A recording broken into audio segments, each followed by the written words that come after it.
Welcome back to another Rehab Rebels episode. Today's guest is Ray Gorman. He is the owner of Engage Movement, and I'm going to introduce his little bit of bio about him and then what he's doing now, and then we'll bring him into the show. Ray has a background in fitness and rehab, going back to CrossFit in 2008 and then becoming a strength coach in 2009, which led him to applying to grad PT school, graduating in 2014, and he practiced in the traditional outpatient clinic for 2 years, moved to D1 athletes at the University of Nevada, and opened up a cash practice in a gym setting 1 year out of PT school. He started working with clients virtually in 2016, and then blended the virtual and in-person experience in 2017. Today, Ray mentors rehab professionals and coaches to integrate online services into their practices, distinguishing them from other practitioners and strategically advancing their businesses with his performance provider growth model. Welcome to the show, Ray. Tanner, thank you for having me. Yeah, it's a pleasure, man. I'm really excited about this pod with you. Same. I know it's been a long time coming, it feels like, huh? Right? Yeah. I don't want to waste any time and just want to dive right into really the start of where your rehab business began, back in 2015, this cash pay practice in the gym setting. How did all that come to be? I think like a lot of PTs out there, I always felt there was more to be offered to me from the profession than just being in the traditional clinic, being in the traditional setting. And I knew that I always wanted to blend my passion for fitness, for strength and conditioning with what I was doing as a physical therapist. And I actually had a great job. I worked at a great clinic when I started, but it just wasn't the patient population that I really wanted to work with. And I quickly started to see that, there was a demand for people who wanted to work with me within my gym that I was at. So the first evolution of my business, of my model, was really just setting up shop, taking my table in and out of the gym every day that I was treating and working on the gym floor with CrossFit athletes in a CrossFit gym. That's awesome. So I've never heard of this gym practice, practicing out of a gym, basically. Can you talk to us a little bit about how that was set up, how you utilize the space, and what that environment business model was like? Yeah, I think, this became popularized probably around between like 2013, 2014. CrossFit was hitting its stride. There were these little ecosystems of people who were really starting to invest in their health. And one of the common things that I see when I talk to people who are thinking of venturing into entrepreneurship is they go to PT school or whatever school they're in, chiro school, it doesn't really matter, right? And they go through this business portion, this little glimpse of business course in school, and they build out this business plan that is meant to outfit a traditional model, a traditional clinic. One that has a treadmill, one that has an arm bike, one that has a stationary bike, all this traditional PT equipment. And what ends up happening is they start to see the overhead and the capital requirement that's needed for those businesses. What the gym model really provides is it provides you an opportunity to go work in a facility that already has existing infrastructure. I think that's one of the biggest advantages for me, myself. I was able to start working out of there for free. But it comes with a couple things. It comes with existing infrastructure, it comes with existing clientele, and it comes with existing marketing. Because for me, myself, I was a member of that gym and I was able to go in there and, connect with the clients in classes and whatnot. And really the business just started to build itself. What would you say was the first insight into traction with this? When you were going from idea implementation, when did you realize that, okay, yes, this is sustainable. I can do this. I'm generating income. What was going on at that time? Or was there a moment that you were, okay, yes, this is doable? From the in-person side, it was the opposite for me. I saw a lot more of the problems with the model, and that led me to evolve. I did the math of, if I'm charging $150 a session, okay, that means I only need to work 10, 15 hours a week to replace my salary. That was great. But the problem that still existed for me was my business was still reliant on volume. My business was still reliant on in-person sessions. And so I knew that this problem existed. And as I got busier, I felt it more and more and more. Now, I don't want to fast forward too much, but I had started working with a company where everything that we did was online. And that started to open my eyes a little bit to expanding the in-person model to not keep the operations separate from, okay, my in-person business operates in a silo over here and my virtual business operates in a silo over here. What if I just offered this blended experience to my clients? And that was the clicking factor that allowed me to start to transition out of my PRN jobs, transition out of my part-time job, and really start investing a little bit more into the business. So were you going and doing your own rehab practice out of the gym while also working with this online company at the same time? Or what did that look like? What did your work schedule look like? Yeah, transition strategy is a huge topic for people. And, you can go from this, you're never quite doing enough versus this all in, really risky strategy. So basically for me, I had started working 40 hours in a traditional clinic, and then I started picking up time in a nursing home. I started to work per diem. And then I quickly realized there goes my half day on Friday. There goes a half of my day on Saturday. And I started to just chase revenue with more time. That popped the idea in my head where, well, if I'm going to be making $50 an hour in the nursing home, I might as well figure out a way to make $60 an hour in my own business. Luckily, I got some good advice and I ended up charging more for my initial sessions. I didn't just settle on a $60 an hour rate. And then I had actually gotten an offer to work in Division I athletics. That was only part-time. So what I was able to do was I was able to transition out of full-time, work with them 2 days a week. I was able to fill up my schedule with the demand from the PRN work, the SNF. And then as my business built, I was able to pull back on the PRN work. And that's really where things started to ramp up for me with the online stuff, because I had some space to do it and I had some opportunities that came my way. But, we talk a lot about transition strategies with people that we're talking with. For sure. This is a question that I think we touched on already, but I want to allow space for deep diving into it or really clarifying and getting into the thick of it. How did your 2015 cash-based private practice business evolve into what it is today? Yeah. So, that's a good question, man. Through a lot of mistakes and a lot of failures, right? That's the part that a lot of people who want to be entrepreneurs are a little hesitant on. They don't want to feel like they fail, but it's part of the necessary journey. Basically, what had happened is there was an opportunity for me to work a little bit more with the company that I was working with online. Through that, I had built some education around the model that I was using and the model that we were using online, and layering that with a lot of the skill set that I had from the sports medicine world. I saw this need in the population that I was working with, which was healthy, active individuals, CrossFitters, powerlifters, Olympic weightlifters. They were a subsect of the population that was already doing a lot of the right things. They're already working out.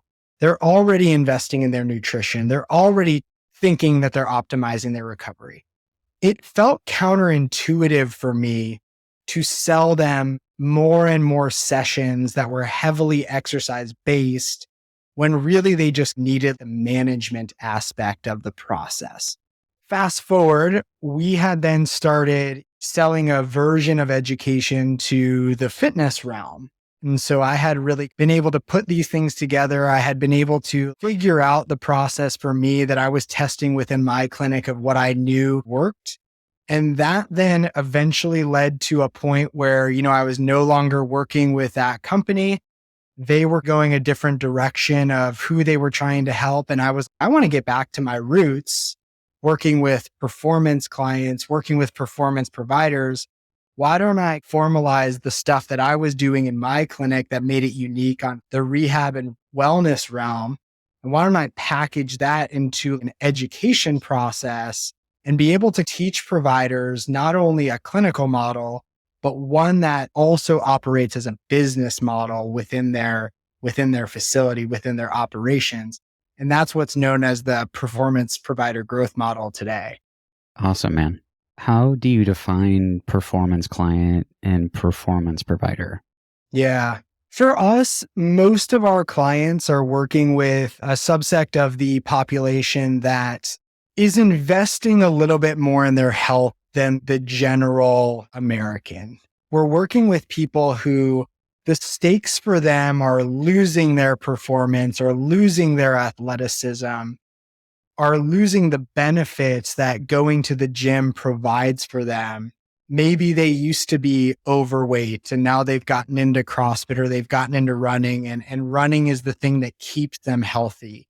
Maybe they used to be addicted to a substance and training is their new coping mechanism. And so if they lose access to that training capacity, what's actually at risk for those people? So the clients that we generally work with are those that are working with healthy, active individuals. They typically have, musculoskeletal injuries that are either from overtraining, under recovery, or they're coming back from an injury, maybe a surgery or something like that. And traditional physical therapy doesn't really do the trick for them, getting them back to the volume, getting them back to their old self. Thanks for the clarification, because I've seen it, but I got an idea of what he means, but I really would like clarity on what patient population or what group. So thank you for clarifying. Yeah. Our model can be scaled all the way back to the beginning, fitness consumer. It's just generally not who we're working with. Now, on that lower end of the spectrum there, where we would start to see that person is, maybe they have made the change of getting into healthier habits, getting into a healthier lifestyle, and they start to get the exercise bug, the training bug, where now they're not just going to the gym 5 days a week, but for whatever reason started running a mile 3 times a week. They started to just do too much too fast. A lot of our system really educates the client around appropriate volume, appropriate recovery, and appropriate lifestyle factors that affect those things as well. For sure. Remembering back to a time when you nearly gave up on this rehab business venture, what was happening around this? Can you paint a picture about how you were feeling, what was going on, and then we can lead down how you resolve that? You're always going to get these little monsters that pop up. You're always going to get these little ideas in your head, imposter syndrome, whatever you want to call it, that are going to have you question, who am I to be doing this? Who am I to be deserving this? Wouldn't it just be easier to go back and work with somebody else? That stuff doesn't go away the further along you go. I think you just get a shorter lag time of how long it lasts. And you often get more confirmation that you're on the right track after you have that little bout, right? So I think anyone who says they've never had doubts along the way, they've never questioned the model, they've never questioned if they should be doing this, they're probably lying to themselves in some capacity. But the other thing that's helped me is we focus really on one thing. When something isn't working, we iterate around that one thing. And that has, 3 years into this current venture, that has really allowed us to form the product that we have today. That's really allowed us to get very clear on who we help, the problems that our clients have. And I know what's at stake for them because those things were at stake for me, right? Everything that people felt about being bogged down in the clinic, being burnt out, thinking about leaving the profession, regretting going to PT school, not because you didn't love what you were doing, but you didn't actually get to do the cool stuff that you got to do when you were a tech. I felt all that stuff, and so I go back to those reminders of our mission is to make sure that we can keep great providers in the profession. Throughout this business journey and growing out your business, what resource, whatever it is, what would you say has really been either a go-to or like throughout the majority of this journey there that you've gained a lot of value, a lot of insight, a lot of support from? I think it's having a growth mindset around what I will allow my business to become. And what I mean by that is, I think a lot of times people enter into something with, this is what it's going to look like. This is how it's going to operate. This is going to be the size of the business. I'm going to operate solo forever. And I thought that as well. What I've allowed myself to do is just go with what the natural pull of my world was telling me to do. I operated solo for as long as I really wanted to operate solo. I had been, in charge of operations for another company, managed all the VPs, overseeing the general business, and it was a lot of stress. And I told myself I didn't want that anymore. But the thing that was really stressful for me in that capacity was not having the actual control that I needed to be able to make the decisions that I wanted to make. So as I learned that about myself throughout the journey, as I learned that, okay, you're in control of this is your destiny, it allowed me to be open to expanding our team. It allowed me to be open to bringing people on to help us grow. It allowed me to say, hey, what if we did bring on a marketing department? What if we did train somebody to do sales with us? What if we did start to get other faces involved in fulfillment? And that's just been a really cool evolution for me of really something that I didn't think I wanted initially that eventually evolved over time. Let's take another step further into that. Because I totally can get that. You got this stress, you not wanting to be in this position again, but basically it sounds like you're in some level or another in your own business in a very similar position. So what was it that shifted or changed, or was it not as stressful? There were a lot of things that were outside of my control in the initial setup. And I don't do well from a nervous system perspective in a state of constant chaos. And that's what it felt like for me. And there's nothing that is more frustrating for me than dedicating energy and resource to something, getting it 90% of the way there, and then saying, oh, yeah, well, we're not doing that anymore. And a lot of that was happening for me. Now it's something that I'm highly sensitive to when it's my job to protect my team.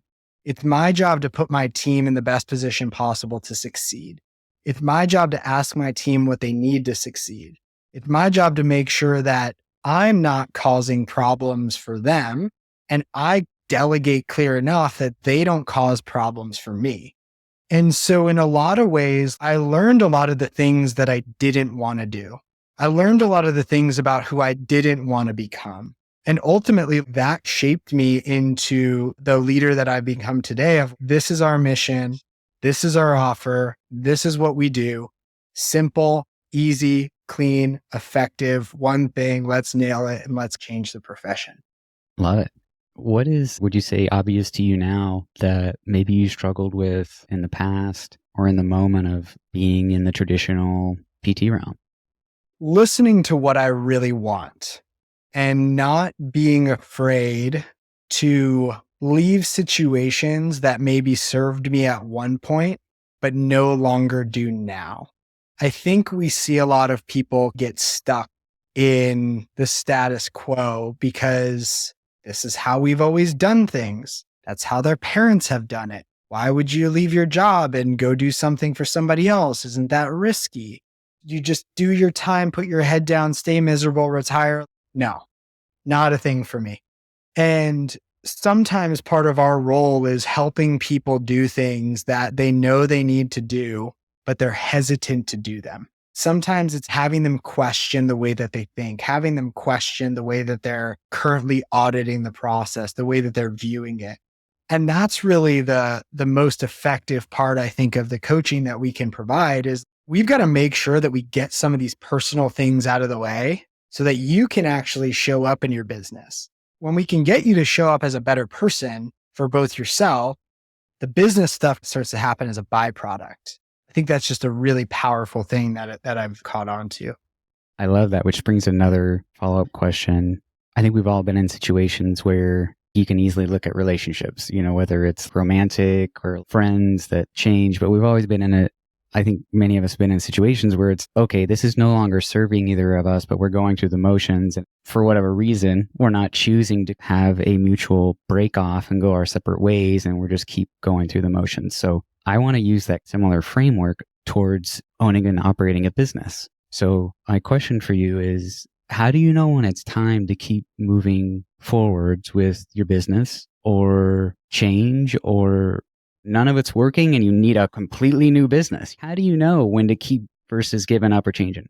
So I think we first got to outline a couple concepts that the staying in a situation that is familiar is safer than moving into the unknown. That is true in relationships. That is true in work life. That is true in business, but keeps you in your comfort zone. And who grows in their comfort zone? Nobody. Discomfort is something that can either be a good thing or be a bad thing.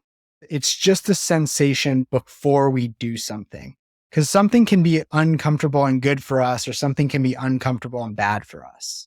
So if I'm feeling uncomfortable and the decision that I'm looking to make aligns with my values and my beliefs, and I say no to that decision, I end up feeling regret.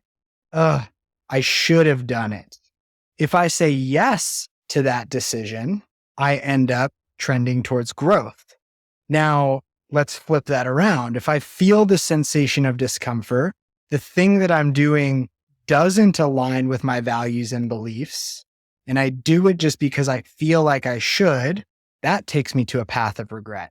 But if I say no in that situation, that provides me with personal growth. So I think what happens is we get so conditioned to discomfort being a bad thing. Instead of saying, when I do something scary that's worth it, I'm supposed to feel uncomfortable because I care. And you don't go far by making easy decisions. Every decision that people have made that's been uncomfortable has been something that has propelled them in the right direction. If it was easy, everyone would do it. Yeah, I agree, man. And I think it goes back to something similar that we were talking about, which is, these challenges that you face going down the business or entrepreneurial path, imposter syndrome, or am I doing the right thing? Or, analysis paralysis. And no matter which choice we make, there's pros and cons to either one. And I love how you gave a few examples there of regret and whatnot. I want to change to a few more specific questions related to business owners. One is just a general, all businesses. The next one is going to be about more towards the rehab private practice business owners. The first one that's more general is, how do you implement your schedule to focus on all the business aspects of your business and not just the service part, for example? Good question. I think you've got to figure out what works for you structurally. What we generally have our clients do is, write down all the things that you need to do and block them into admin, fulfillment, sales, and then start to arrange them within your schedule. So this concept of time blocking isn't new, but if you were doing one task over here and then the phone rang and you had to go switch to this task, you probably wouldn't do the initial task super well if you kept getting interrupted, right? So me personally, what I do is my week is scheduled into Monday and Fridays are these build the business type days. Tuesday, Wednesday, Thursday are really the fulfillment days for me, where I'm doing a lot of stuff with and for my clients. And so my Monday actually starts out with a meeting with my assistant where we go over what are the things that we've got in progress. Are we just operating as status quo because things are moving along? What are things that are coming down the pipeline? What are changes that we're looking to make? From that meeting, I go into more of my visionary type work.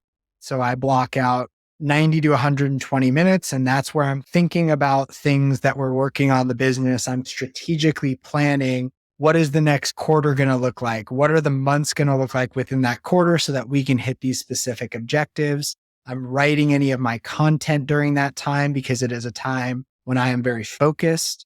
And that gets me through my Monday. And then the rest of the day is, I generally meet with my marketing team of what are the changes that we're going to make over this next 2-week period, 4-week period, so that, they can do the things that they need to do throughout the week. Tuesday, Wednesday, Thursday, fulfillment, client stuff, maybe some sales calls, connection calls with people. And then Fridays are really used for building some of the business resources. So any trainings that we're going to put out, a lot of the time I do those on Fridays. Any of the courses that we're creating or revamping or things that we're working on, those generally go on Fridays.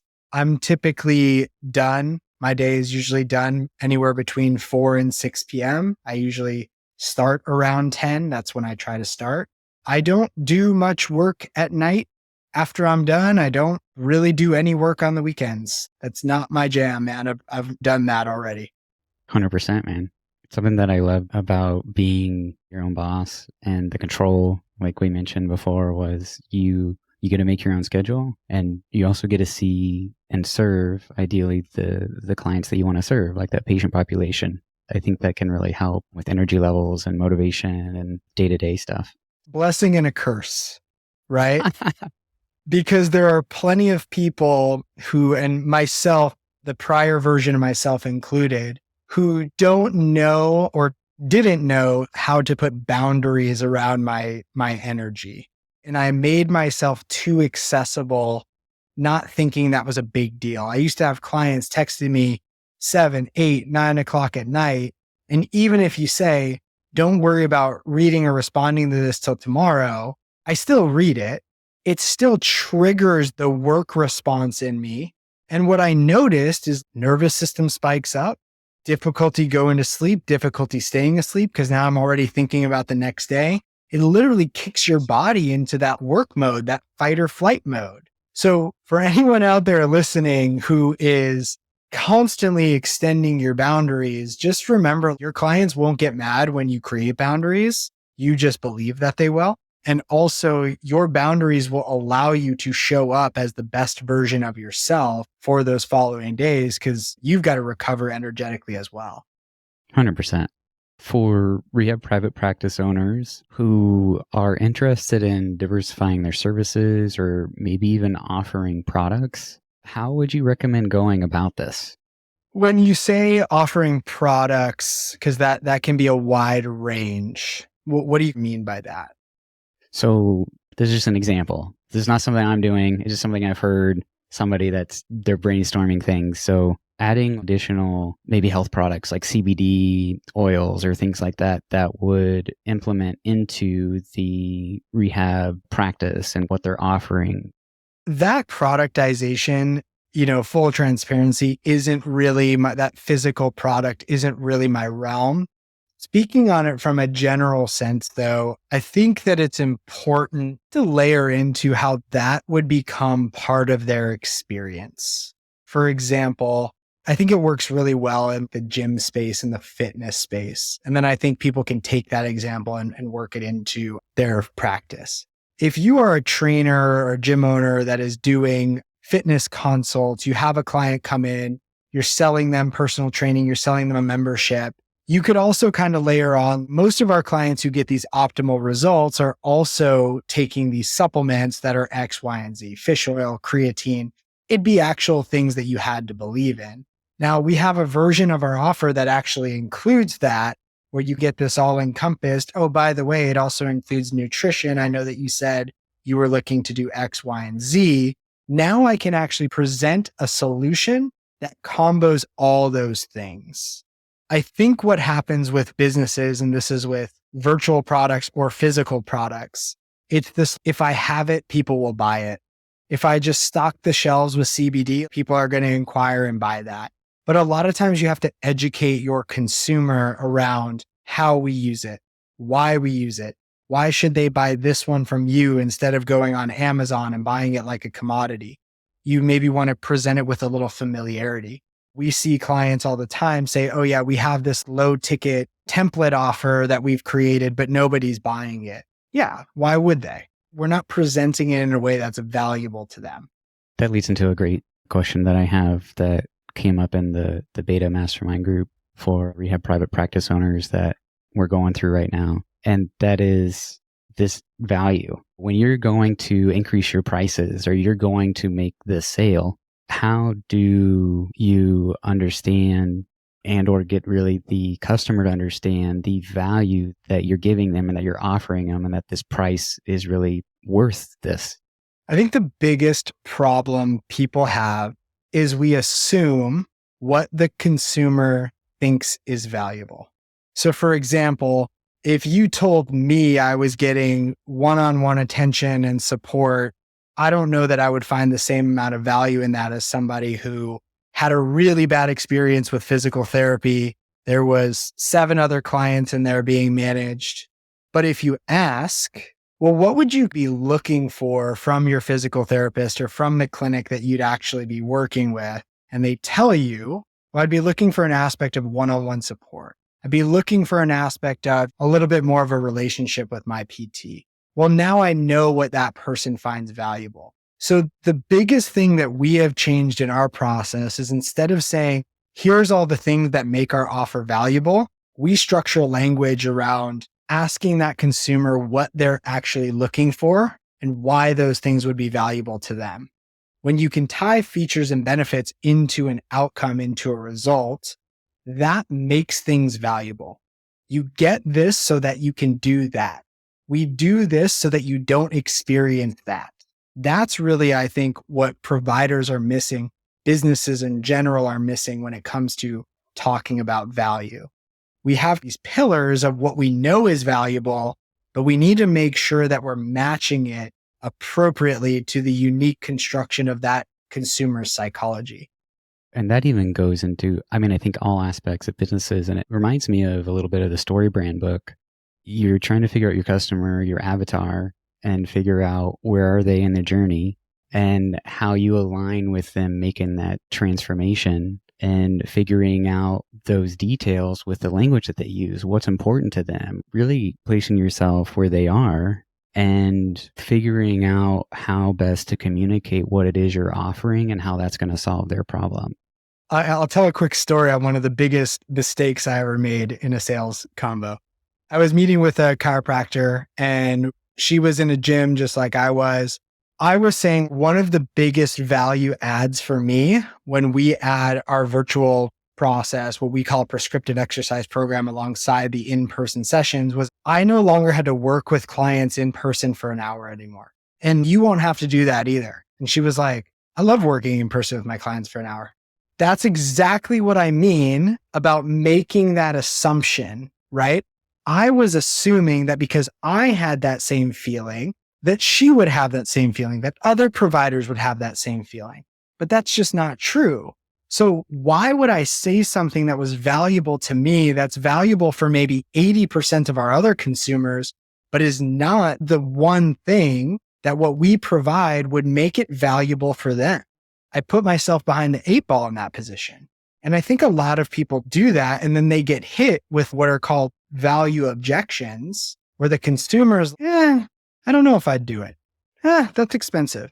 Money aside, would you do it? And they're like, I don't know. Maybe I'll just go try my other physical therapist. Okay, we got a problem there, right? We got a big problem there. For sure. What would you say the future of rehab private practice looks like?